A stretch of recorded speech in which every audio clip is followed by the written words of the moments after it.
berdiri di tepi sungai, setenang bisikan angin yang menenangkan. Air mengalir jernih, memantulkan bayangnya yang tampak rapuh, menenangkan. Jari-jarinya gemetar lembut, seolah masih percaya dunia ini memberinya pelukan. Dan dalam hati kecilnya tersisa sedikit harapan yang masih bertahan.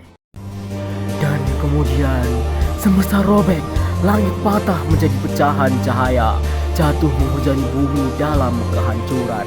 Tanah meraung, terangkat, terbalik, pecah seperti tulang raksasa yang diremukan.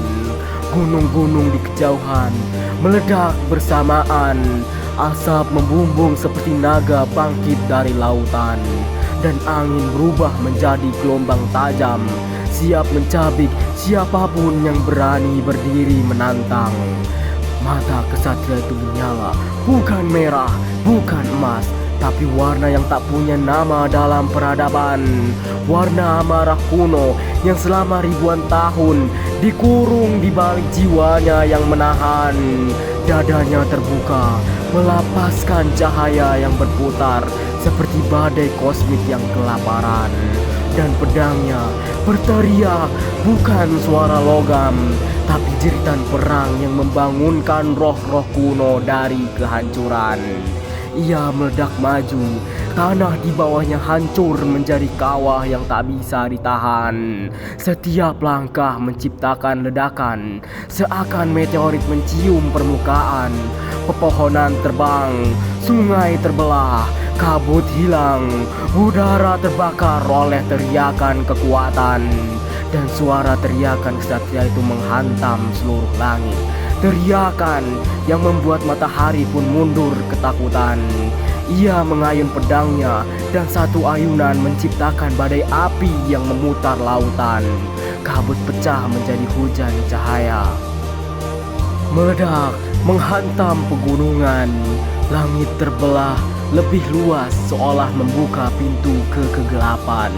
Dan semua itu berasal dari satu manusia yang kehilangan kendali setelah terlalu lama menahan. Takdir meneriakkan namanya, keras, panas, liar seperti dewa-dewa perang yang menuntut balasan. Setiap panggilannya membuat dunia runtuh, sedikit demi sedikit. Ia tidak lagi bergerak seperti kesatria, ia bergerak seperti bencana. Dan bencana itu menjalar, merayap, menggulung segala perlawanan. Lalu tiba-tiba semuanya sunyi. Bukan sunyi yang damai, tapi sunyi yang ditinggalkan kehancuran. Ia berdiri di pusat dunia yang retak, napasnya berat, tubuhnya tak lagi tampak seperti pahlawan. Api memudar dari zirahnya, pedangnya turun perlahan, kepalanya menunduk, menatap tanah yang kini tak lagi punya kehidupan.